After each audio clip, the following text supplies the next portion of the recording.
सम्माननीय सभामुख महोदय, नेपाली विद्यार्थी विपिन जोशी हमासको नियन्त्रणमा रहेको पुष्टि भएको छ।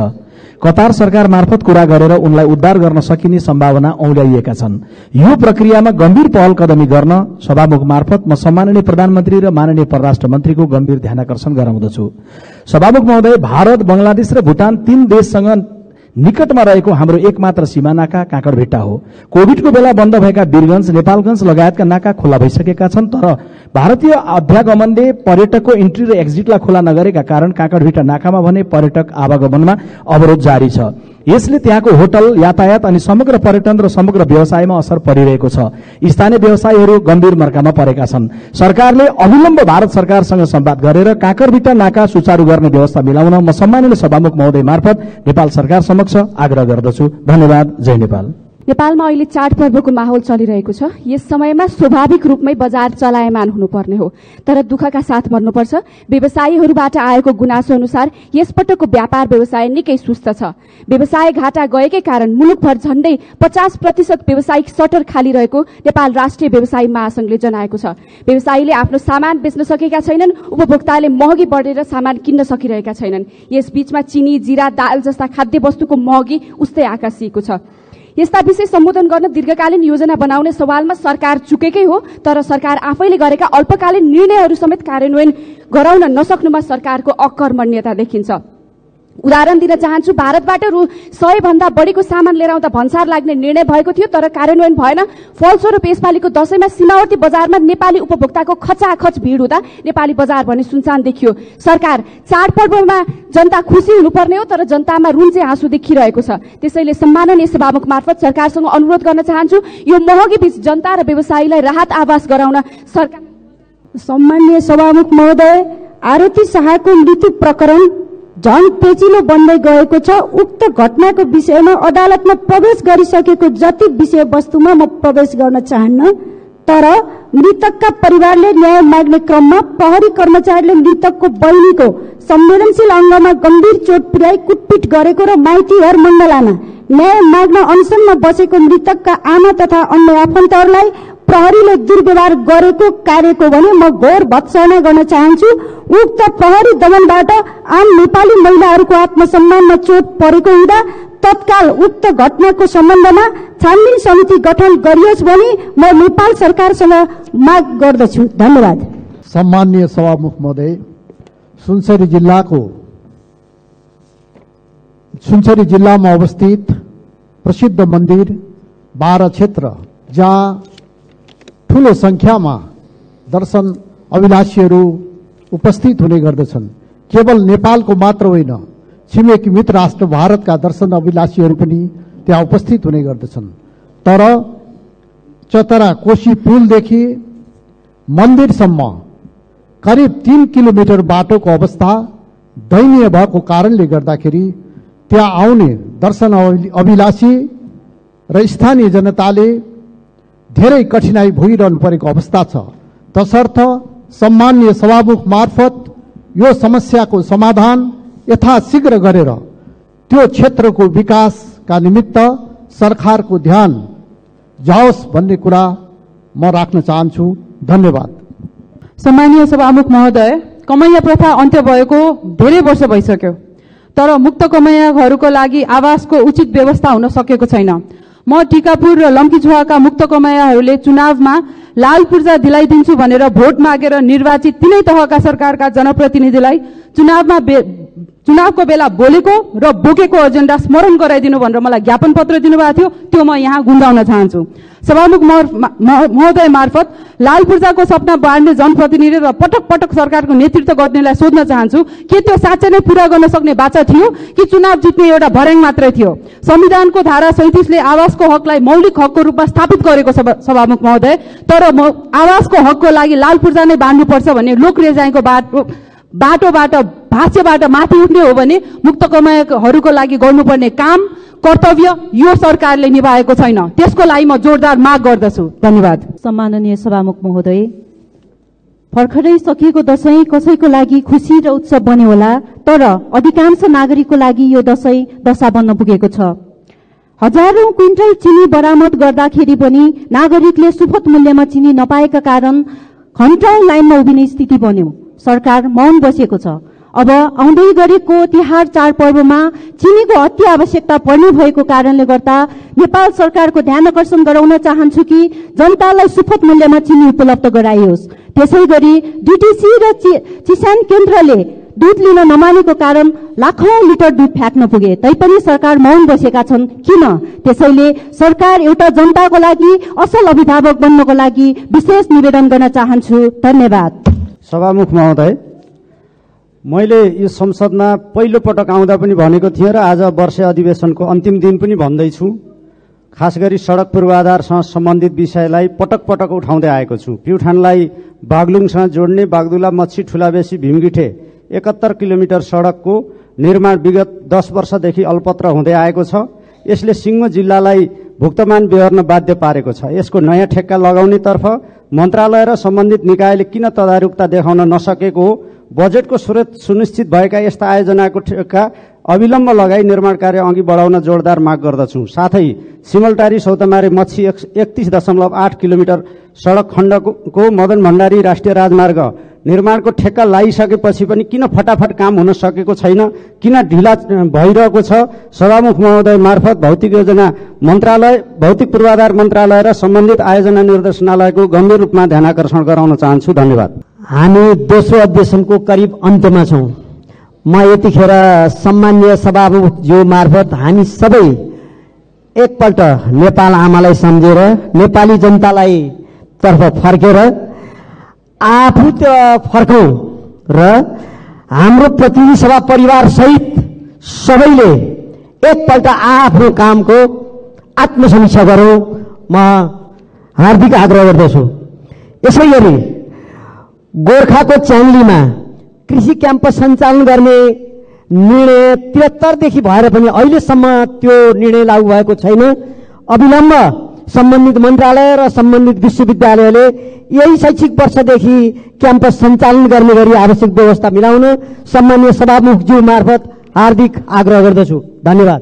सम्माननीय सभामुख महोदय, यो सरकार त किसान मारा सरकार हो। किसानका मुद्दा यो 11 महिना यो सदनमा कतिचोटि उठाए, कतिचोटि राखे, तर समस्या जस्ता तस्तै छ। माछा किसानको हालत उस्तै छ, तरकारी किसानको हालत उस्तै छ, फलफूल किसानको हालत उस्तै छ, दुग्ध किसानहरूको हालत झन जटिल बन्दैछ। तैपनि यो शून्य समयको सदुपयोग गर्न मन ला भएर मैले चितवनका फूल किसानका विषयमा के राख्दैछु। करिब 60 बिघा जमिनमा राष्ट्रिय स्वतन्त्र पार्टीको अगुवाईमा चितवनका किसानहरूले फूल उत्पादन गरेका छन्। दीपावली आउँदैछ, तिहार आउँदैछ, बजारमा फूलको माग छ। विदेशबाट आयात हुने फूल र प्लास्टिकका फूलहरू यदि त्यसलाई नियन्त्रण गर्ने र हामीले उत्पादन गरेको फूललाई प्रवर्धन गर्ने हो भने माछा किसानको जस्तो, फलफूल किसानको जस्तो, दुग्ध किसानको जस्तो हालत हुँदैन। म सरकारलाई गम्भीर ध्यानाकर्षण गराउन चाहन्छु, चितवनमा उत्पादित फूलको बजारको व्यवस्था होस्। यदि भएन भने प्रधानमन्त्री कार्यालय अगाडि चितवनका किसानहरूले उत्पादन गरेको फूल लिएर आएर हामी प्रधानमन्त्री। सम्माननीय सभामुख महोदय, खुसीको कुरा गएको 1 महिनामा 1,17,307 जना विदेशी पर्यटक नेपाल भित्रिएका छन्। तर देशभरिका पर्यटन क्षेत्रलाई प्राथमिकतामा राख्ने कि गरी खाने वातावरण बनाउने। गण्डकी प्रदेशमा मात्र पर्यटन क्षेत्रमा 5 खर्ब लगानी भएको छ। कोरोनापछि तङ्ग्रिन लागेको पोखराको पर्यटन व्यवसाय पृथ्वी राजमार्गका कारण अस्तव्यस्त छ।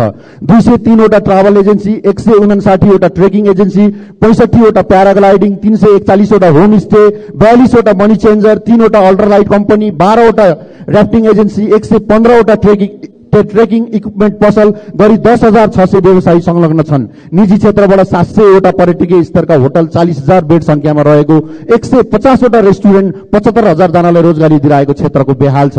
कहिले पोखरा अन्तर्राष्ट्रिय विमानस्थलको आडमा, कहिले 4 लेनको पृथ्वी राजमार्गको आडमा यति ठूलो लगानी भएको छ। प्रदेशमा निजी व्यवसायी ठूलो टाउको समातेको अवस्था छ। यी व्यवसायलाई राहत मात्र होइन, गरी खाने वातावरण चाहिएको छ। यसकारण पोखरा अन्तर्राष्ट्रिय विमानस्थल र पृथ्वी राजमार्ग छिटो सम्पन्न गरी लगानीको माननीय सभामुख महोदय, देशको चौथो अङ्गको रूपमा रहेको श्रमजीवी पत्रकार जसले देश र जनता, सरकार अनि समाजको बीचमा महत्त्वपूर्ण भूमिका खेलिरहेको हुन्छ। विश्वमा के भइराखेको छ पत्रकारकै कारण सञ्चार माध्यमद्वारा सहजै थाहा पाउन सक्छौं। पत्रकारको निश्चित कामको समय अवधि पनि हुँदैन। परिस्थिति अनुसार दिन रात जतिसुकै बेला र जस्तोसुकै अवस्थामा पनि समाचार सम्प्रेषण गर्न खटिरहेका हुन्छन्। चरको मूल्यवृद्धि र पारिश्रमिक कम हुँदा दैनिक श्रम गरेर छाक टार्न बाध्य भएका श्रमिक जनताको अवस्था प्रतिकूल बनेको छ भने श्रमजीवी पत्रकार पनि यसबाट अछुतो रहन सक्दैन। तसर्थ मूल्यवृद्धि कम गरेर जनतालाई सहजता दिन र श्रमजीवी पत्रकारको आधारभूत आवश्यकता पनि पूरा नहुने हुँदा न्यूनतम पारिश्रमिक वृद्धि गराई कार्यान्वयन गर्नको लागि म सभामुख मार्फत सरकारको ध्यान आकृष्ट गर्दछु। जय नेपाल। सम्माननीय सभामुख महोदय, भर्खरै आश्विन 28 र 29 गते आएको विशाल असिना पानीले सुदूरपश्चिमको पहाडीका लेकाली भेगमा जनताले लगाएको वर्षे बाली पूर्ण रूपमा नष्ट गरेको छ। एकातिर लेकाली भेगमा अन्न कम उत्पादन हुने, अर्कोतिर बाली भित्र्याउने बेला आएको यो विपत्तिबाट त्यहाँका किसान आक्रान्त भएका छन्। सरकारले उचित क्षतिपूर्ति र राहतको व्यवस्था गरोस् भन्ने म आग्रह गर्न चाहन्छु। एक वर्षको दौरानमा भूकम्पले सुदूरपश्चिम क्षेत्रका जनतालाई पटक पटक दुख दिएको छ। चाहे गत मङ्सिरमा आएको भूकम्प होस् या यसपालि आश्विनमा आएको भूकम्प होस्, अहिलेसम्म पीडित जनताले अहिले राहत पाएका छैनन्। दशैं र तिहार सकिएपछि हामी पनि जिल्लामा फर्कँदैछौँ र जनताको बीचमा कसरी जाने होला, सरकारसँग म आग्रह गर्न चाहन्छु राहतको व्यवस्था गरियोस्। धन्यवाद। सम्माननीय सभामुख महोदय, यतिखेर मुलुकमा जात जातिको नाममा, धर्मको नाममा वा अन्य अराजक गतिविधि गरी यो व्यवस्थालाई कमजोर गर्ने काममा ज्यान फालेर अराजक तत्त्व लागिरहेका छन्।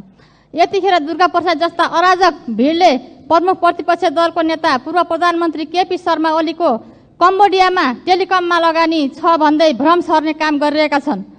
सुशासन र विकासमा सबैभन्दा योग्य साबित नेता केपी ओलीमाथिको प्रहार भनेको नेपाल र नेपाली जनतामाथिको प्रहार हो। यस्ता गलत भ्रम सिर्जना गर्ने अराजक तत्त्वलाई सरकारले कारबाहीको दायरामा ल्याउनका निम्ति सम्मानित सभामुखज्यू मार्फत मैले सरकारको ध्यान आकर्षण गर्न चाहन्छु। हस्त धन्यवाद। सम्माननीय सभामुख महोदय, हामीले यो वर्षको बजेट प्रस्तुत गरेको लगभग 6 महिना बित्न लागिसक्यो र आजसम्म बाटो घाटो पुल पुलेसा जति पनि बजेटमा बोलिएका कुराको कुनै पनि सुरुवात भएको देखिँदैन। काठमाडौँबाट हेटौँडा जाउँ त्यही हालत छ, काठमाडौँबाट पोखरा जाउँ त्यही हालत छ, काठमाडौँबाट भैरवा जाउँ त्यही हालत छ। र हिजो कबाडी सामानहरू 2 महिनाभित्र लिलाम गरिनेछन्। राज्य सङ्कटमा छ, आर्थिक अवस्था कमजोर छ। यसलाई व्यवस्थित गर्नका लागि व्यापक रूपमा कबाडी सामानहरू, अर्बौंका कबाडी सामानहरू 2 महिनाभित्र लिलामी प्रक्रिया सुरु गरिनेछ। त्यो कहाँ पुग्यो? यो जंगलबाट काठ दाउरा 2 महिनाभित्र प्रक्रिया पूरा गरेर निकाल्ने, त्यो 20 खर्बको चाहिँ नि सम्मको हुन सक्छ भन्ने कुरा 2 महिनाभित्र त्यसको कार्यविधि बन्ने भने कहाँ पुग्यो? र विकास निर्माणमा सम्माननीय सभामुख महोदय, धनुषाकी 22 वर्षीय आरती शाहको गत जेठ 7 गते मृत अवस्थामा माइती पक्षले हस्पिटलमा पाए।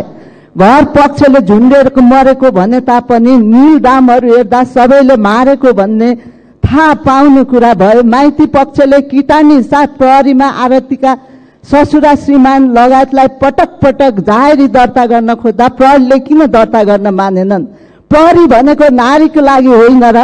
सभामुख महोदय, माइती पक्षकाहरू माइती घर मण्डलामा धर्ना बसेको छ न्यायको लागि, तर उनीहरूप्रति ज्यान मार्ने धम्की, कुटपिट, अमानवीय व्यवहार भएको छ। जो कसैले गरेको भए पनि यस निन्दनीय कार्यको घोर भर्त्सना गर्दछु।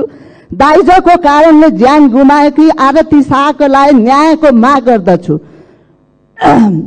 धारा 38 मा भएको महिलाको हक संविधानमा तथा अन्तर्राष्ट्रिय महासन्धिमा हस्ताक्षर गरेको दायित्व पूरा गर्न सभामुख मार्फत सरकारको ध्यान। एकजना सम्मानित मतदाताले मलाई यो लेखेर पठाएको पीडा भन्नुभएछ। न सरकार मेरी है, न रोम मेरा है, न बड़ा सा नाम मेरा है। मुझे तो बस एक बात का गर्व है कि मैं नेपाली हूं और नेपाल मेरा है। युवाहरू खाडी देशमा जान बाध्य भएछन्। सरकारको ध्यान छैन। सरकार छ, अनुभूति जनताले पाइराखेको छैन। जतातता अराजकता छ, भ्रष्टाचार छ, महँगी आकाशिएको छ। सरकारको ध्यान आकर्षण सभामुख महोदय मार्फत गराउन चाहे। त्यस्तै कपिलवस्तु जिल्लाको कृष्णनगर भन्सार नाका इमिग्रेसन अफिसको व्यवस्था गर्नुपर्ने कतिपटक म यही सदनमा आफ्नो कुरा राखिसकेछौं। सरकारको ध्यान गएको छैन। पर्यटक आउने त्यो राम्रो चाहिँ सुविधा भएको कृष्णनगर भन्सार आजसम्म चाहिँ पर्यटकबाट या इमिग्रेसनबाट चाहिँ वञ्चित छ। यसलाई व्यवस्था सरकार। सम्माननीय सभामुख महोदय, नेपालले विगत 3 वर्षदेखि अन्तर्राष्ट्रिय बजारमा घिउको निर्यात गरिरहेको छ। नेपाली घिउ विश्वका 5 मुलुकहरू जापान, भारत, क्यानाडा, हङकङ, अस्ट्रेलियामा निर्यात हुनु पशुपालक किसानहरूका लागि सुखद कुरा हो। नेपालले यस अवधिमा 4,26,76,000 को घिउ निर्यात गरिसकेको छ। दुग्ध विकास संस्थानका अनुसार जापानमा मात्र प्रति महिना 5,000 लिटर घिउ निर्यात हुने गर्छ।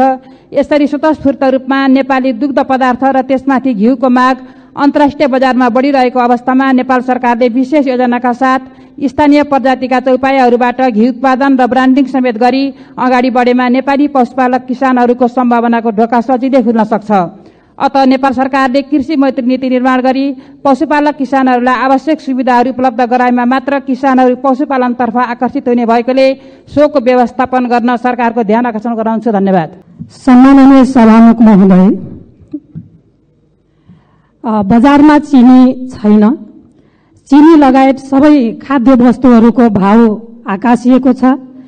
तिहार छठ नजिकै आइसकेको छ र यो जतिखेर पनि हामीले चाहिँ महँगीको कुरा उठाइरहनु पर्ने, सरकारले यसलाई नियन्त्रण गर्न नचाहेर हो कि नसकेर हो, हामीले पटक पटक एउटै कुराहरू उठाउँदाखेरि हामी आफैमा खल्लोपना आउँछ। त्यसकारण यो सरकारले नियन्त्रण गर्न सक्दैन भने अर्को कुन सरकार छ, सभामुख मार्फत म प्रश्न गर्न चाहन्छु। यस्तै गरी यातायात बस र प्लेन भाडा एकदमै डबल बढेको छ। यसलाई पनि नियन्त्रण समयमा गर्नको लागि सरकारको ध्यान आकर्षण गर्न चाहन्छु। धन्यवाद। सम्माननीय सभामुख महोदय, न्यूनतम सुविधाविहीन बालबालिकाहरूका लागि शैक्षिक कार्यक्रम युसेफ नेपालद्वारा नेपालका विभिन्न स्थानमा 8 रोपनी जग्गामा बाल सुधार गृह स्थापना गरिएको र जसमा 4वटा युसेफले सञ्चालन गर्दै आइरहेको र 4वटा नेपाल सरकारद्वारा सञ्चालित हुँदै आएको यस सदनलाई जानकारी गराउन चाहन्छु। यसैगरी युसेफद्वारा सञ्चालित बाल गृहमा 800 जना नेपाल सरकारद्वारा सञ्चालित बाल गृहमा 300 जना बालबालिका र जम्मा 1100 जना रहेको छन्। सभामुख महोदय, यसका लागि महिला बालबालिका ज्येष्ठ नागरिक मन्त्रालयले 1 करोड रकम निकासा गर्ने गरेको छ। यसरी प्राप्त रकम निकासा नहुँदा पनि बाल गृहमा शिक्षाको दरबन्दी पर्याप्त मात्रामा नहुनु, क्षमता भन्दा बढी बालबालिका राखिएको साथै सुत्ने बेड, खाने पानी, शौचालय सरसफाईमा ध्यान नदिएको र बालबालिकाहरूलाई पौष्टिकयुक्त खानेकुराहरू खाजा समेत पर्याप्त मात्रामा उपलब्ध नगराएको, यसै गरी बिरामी हुँदा इमर्जेन्सी हस्पिटलसम्म लानको लागि एम्बुलेन्सको अभाव रहेको बारेमा यस सदनलाई जानकारी गराउन चाहन्छु। सभामुख महोदय, यस्ता समस्याहरूको समाधान। सम्माननीय सभामुख महोदय, सार्वजनिक यातायात व्यवस्थापन काठमाडौँ उपत्यकामा कति जटिल भइरहेको छ र त्यसलाई सरकारले कति धेरै उपेक्षा गरेको छ भन्ने दृष्टान्त हेर्न एक दिन सार्वजनिक यातायात चढेर हेरे पुग्छ। एकातिर साझा यातायातले लेलेदेखि बुढा नीलकण्ठ र अन्तर्राष्ट्रिय विमानस्थलदेखि नागढुङ्गा चेकपोस्टसम्मका सेवालाई विस्तार गरेर जनतालाई सहज, सुलभ, व्यवस्थित यातायातको बानी पारिरहेको छ। महानगर यातायात र अन्य यातायात कम्पनीहरूले पनि जीपीएस, जीआईएस नेटवर्क सिस्टम जडान गरेर आफूलाई व्यवस्थित र पारदर्शी बनाएका छन्। तर सरकार त्यस्ता प्रयासहरूलाई देखिरहेको छैन, निरुत्साहित गरिरहेको छ। 2 महिनामा खुइलिने, नाम निशान केही नहुने रातो रङ सडकमा पोख्छ र सार्वजनिक यातायातमा समाजवादको गफ सरकारले दिइरहेको छ। सार्वजनिक यातायातका क्षेत्रमा व्यवस्थित गर्नका लागि ठूला र व्यवस्थित सवारी साधनलाई सिस्टममा चलाउनेतर्फ जानुपर्छ। सवारी साधन स्टेशनमा आइपुग्ने सूचना, भाडा दर र भुक्तानी सिस्टमलाई सूचना प्रविधि प्रयोग गरेर व्यवस्थित गर्ने हो भने यसलाई सुधार गर्न सकिन्छ। यसैगरी सवारी राइडिङ सेयरिङ अहिले यही कार्तिक 6 गते भोजपुर आमचोकमा दीप चन्द्र राईद्वारा 7 वर्षीय बालिकाको बलात्कार र हत्या भयो। कार्तिक 8 गते मुगुरारा नपा 5 मुन्दुर गाउँमा 3 जना छोराछोरी सहित आमाको सामूहिक हत्या भयो। मृतकहरूप्रति श्रद्धाञ्जली अर्पण गर्दछु। यस्ता प्रतिनिधि घटनाहरूको बारेमा जति भर्सना गरे पनि कमी हुन्छ। यस्ता घटनाहरूको चाँडोभन्दा चाँडो अनुसन्धान गरी दोषीलाई कानुनी कठघरामा ल्याई आजीवन कारावास गरियोस्। यस्ता घटनाहरू अप्रिय र निर्मम घटनाहरू दिनानुदिन किन घटिरहेका छन्? घटना घट्दा दर्तासम्म हुन पर्ने अपराधीहरू कारबाहीमा नपर्ने परिहाले पनि चिन्जान र भनसुनको आधारमा छुट्ने अवस्था रहेको छ। नागरिकहरूको जीवनको सुरक्षा किन भइरहेको छैन? यस्तोको निम्ति राज्यको तर्फबाट अवलम्बन गर्नुपर्ने सुरक्षा नीति र व्यवस्थापनको अभाव भएको हो या नागरिक चेतना र शिक्षाको अभाव भएको? सभामुख महोदय, प्राकृतिक र संस्कृति भएको देश गरिब हुँदैन, तर हामी गरिब भयौं। प्रजातन्त्र आएको 34 वर्ष भयो। संघीय लोकतान्त्रिक गणतन्त्र आएको 8 वर्ष बितिसकेको छ। अहिले संघ, प्रदेश र स्थानीय सरकार छ। यी सरकार जनताको लागि कौवालाई बेल पाएको हर्षण बर्चस्त भएको छ। जनतामा निराशा बढिरहेको छ। व्यवस्थाप्रति वितृष्णा जागिरहेको छ। अर्थतन्त्र शिथिल छ। कल कारखानाहरू प्राय बन्द छन्। युवा शक्ति विदेश पलायन भएको छ। सभामुख महोदय, जनतामा आशा जगाउन, समृद्ध नेपाल र सुखी नेपालीको राष्ट्रिय आकांक्षा पूरा गर्न 2047 सालदेखि अहिलेसम्म जो मन्त्री भए, जो उच्च पदस्थ कर्मचारी भए, ठुल्ठुला बिग हाउस सञ्चालन गरे, ती सबै व्यक्तिहरूको सम्पत्ति छानबिन गर्नको निम्ति म सभामुख मार्फत नेपाल सरकारसँग जोरदार माग गर्न चाहन्छु। हस्, धन्यवाद। सम्मानीय सभामुख महोदय, जननायक पार्टीका नेता कार्यकर्तामाथि प्रहरी र प्रशासनले दमन गर्ने क्रम जारी छ। पटक पटक आक्रमण गर्ने क्रम जारी छ। यही कार्तिक 11 गते शुक्रबार मात्र जननायक पार्टीका नेतालाई धनुषाको 3 कोरिया प्रहरी चौकीभित्र ल्याएर त्यहाँको धनुषाको विदेह नगरपालिकाको मेयर तथा प्रहरीले मिलेर कुटपिट गरेको छ। 1 जना घाइते अस्पताल समेत भर्ना हुनु परेको अवस्था छ। यसरी आरती शाहको प्रकरण होस् कि जननायक पार्टीका कार्यकर्ताहरूलाई स्थानीय ठूला ठालुको निर्देशनमा यसरी प्रहरी चौकीभित्र ल्याएर कुटपिट गर्नु मधेसमा सामान्य बनेको छ। सरकार यदि आम नागरिकको रक्षा गर्न सक्दैन भने खुलेर भन्नु पर्यो। जनता आफै आफ्नो रक्षा गर्न तयार छ। मधेस र मधेसी विरुद्ध यो भेदभाव कहिलेसम्म, यो दमन कहिलेसम्म, जननायक पार्टीको कार्यकर्तामाथि प्रहरी दमन कहिले रोक्ने? सभामुख महोदय, धन्यवाद। सम्माननीय सभामुख महोदय, नेपालको संविधानमा विवाह गर्दा दाइजो लिन र दिन दण्डनीय हुनेछ भनिए तापनि आरती शाहलाई दाइजोको न्युमा उनका श्रीमान सहित सासू ससुरा मिली हत्या गरेको प्रमाणित भइसकेपछि आरतीका आमा बुवा आफन्त परिवार शान्तिपूर्ण आन्दोलनमा बसिराख्दा प्रहरी प्रशासनबाट अहिलेसम्म पनि दमन र ज्यादती खेप्न बाध्य छन् र पीडित परिवारले राज्यको मिनी पार्लियामेन्ट मानिएको हाम्रो महिला तथा सामाजिक मामिला समितिमा निवेदन दिइसकेपछि समितिको तत्काल बैठक बसी घटनाको सत्य तथ्य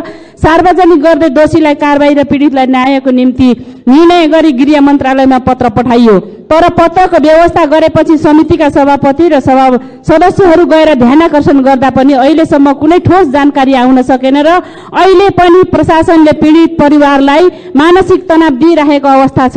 सभामुख महोदय, सरकारले संविधान र कानूनको कार्यान्वयन नगरी हत्यारालाई उन्मुक्ति दिइराख्ने हो भने गरिब निमुखा आवाज विहीन जनताले न्याय खोज्न कहाँ जाने? सभामुख मार्फत सरकार। सभामुख महोदय, संयुक्त राष्ट्र संघका महासचिवज्यूले संयुक्त संसदको बैठकमा गर्नुभएको सम्बोधनमा उल्लेखित विषयप्रति नेपाल सरकार र संसद सजग र सक्रिय रहनेछ भनी विश्वास व्यक्त गर्दै देशमा अवरुद्ध रहेको सत्य निरूपण तथा मेलमिलापको कामलाई द्वन्द्व पीडित परिवारले न्याय पाउने गरी शीघ्र सम्पन्न गरिनुपर्छ भनी विचार व्यक्त गर्न चाहन्छु। साथै गत अक्टोबर 7 मा हमासद्वारा अपहरण गरिएका विपिन जोशी लगायत सबैको बिना शर्त शीघ्र रिहाईको माग गर्दै इजरायलले हमास विरुद्धको आक्रमणको नाममा गरिरहेको प्यालेस्टाइनी जनताको आम हत्या र उनीहरूलाई आफ्नो घर र जमिनबाट बेदखल गर्दै गाजा क्षेत्रमाथि गरिरहेको भीषण आक्रमण र कब्जाको घोर निन्दा, भत्सना र विरोध गर्दछु। युद्ध रोक्न संयुक्त राष्ट्र संघबाट भइरहेको पहललाई सहयोग गर्न यस संसदबाट पनि प्रस्ताव पारित गर्न सभामुखबाट आवश्यक पहल होस् भनी हार्दिक माग समेत गर्दछु। धन्यवाद। सम्माननीय सभामुख महोदय, आज म नेपालमै बसेर केही गरौँ भन्ने कृषक उत्पादकहरूको समस्याप्रति सरकारलाई ध्यान आकर्षण गराउन चाहन्छु। सभामुख महोदय मार्फत कृषि मन्त्रालय र अर्थ मन्त्रालय समक्ष नेपालमा उत्पादन हुने दूधजन्य पदार्थ र माछामा आत्मनिर्भर हुँदाहुँदै भारतीय आयातलाई रोक्न र नेपाली उत्पादनको मर्म बुझिदिन जोरदार माग गर्दछु। उत्पादित दूधमध्ये 3 लाख लिटर बजारमा खपत हुन सकेको छैन। उता दुग्ध विकास संस्था र निजी डेयरीबाट करिब 7 अर्ब बकौता रकम किसानले पाएका छैनन्। अविलम्ब भुक्तानी गरियोस्। नेपाली किसानले उत्पादन गरेको दूध, माछा, तरकारी लगायतका उत्पादनको उचित मूल्य पाउने वातावरणका लागि खुला सीमामा प्रभावकारी अनुगमन बढाइयोस्। नेपाली उखु उत्पादक किसानको बकौता रकम तुरुन्त भुक्तानी होस् र धानको समर्थन मूल्य तोकिसकेकोले किसानको धान खरिद प्रक्रियामा सुरु गरियोस् ताकि किसानले तिहार र छठ पर्व ढुक्कसँग मनाउने वातावरण बनोस्। नेपाली विद्यार्थी त रोक्न सकेन सरकार। माननीय सदस्य श्री विद्या भट्टराई। सम्माननीय सभामुख महोदय, सडक दुर्घटना विश्वमा अकाल मृत्युको 8औं कारण हो भने नेपालमा पहिलो कारण बनेको छ। संयुक्त राष्ट्र संघले 2020 देखि 30 लाई सडक सुरक्षा दशक घोषणा गरेको छ भने 2030 सम्म दुर्घटनाको दर 50% घटाउनु पर्छ भनेको छ। तर नेपालमा 79-80 को तथ्याङ्कलाई हेर्ने हो भने 2320 जनाको सडक दुर्घटनामा परि मृत्यु भएको छ भने 28156 घाइते हुनु परेको तथ्याङ्क छ। असुरक्षित मापदण्डविहीन सडक, सवारी साधनको गुणस्तर मापनमा कमजोरी, चालकको लापरवाहीका कारण दुर्घटना नागरिक जीवनको क्षतिको एक नियति बनेको छ। सडक दुर्घटनालाई कम गर्नका लागि छुट्टै नियमनकारी निकाय आवश्यक भएकोले सडक सुरक्षा परिषदको निर्माणका लागि सम्माननीय सभामुख महोदय मार्फत सरकारको ध्यान आकर्षण गर्दछु। धन्यवाद। माननीय सदस्य श्री विनिता कुमारी सिंह।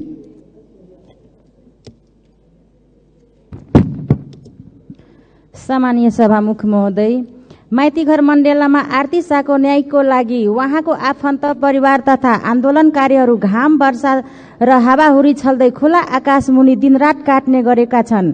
न्यायको आशामा भौतारिएका आरती शाहको परिवार 24औं घण्टा सडकमा शान्तिपूर्ण आन्दोलन गरिरहेको 4 महिना पुगिसक्दा पनि सम्बन्धित निकायको यस विषयमा ध्यान आकर्षण भएको देखिँदैन। उनीहरूले न्याय पाउनुको सट्टा उल्टै राज्यबाट चरम यातना र विभेद सहनु परेको अवस्था छ।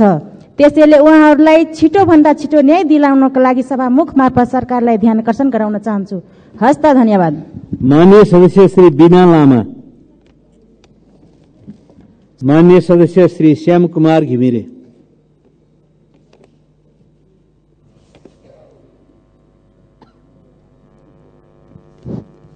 सम्माननीय सभामुख महोदय, झन्डै 10 महिना चलेको यो संसद सायद आजदेखि बन्द हुँदैछ। यो बीचमा हामीले एउटा मात्रै विधेयक पास गर्यौं, ऐन बनायौं। अब यसपछि हामी जिल्लामा जाँदैछौँ र सघन रूपमा आफ्नो जिल्लाको भ्रमण गर्ने क्रममा जनताले हामीलाई सोध्नेछन्, तिमीहरूले के गर्यौ, यो 1 वर्ष झन्डै बित्यो, हामीले के जवाफ दिने हो त्यो हामीसँग छैन। यो संसदमा संसदीय अभ्यासमा आएको पनि हामीले 32 वर्ष बितेको छ।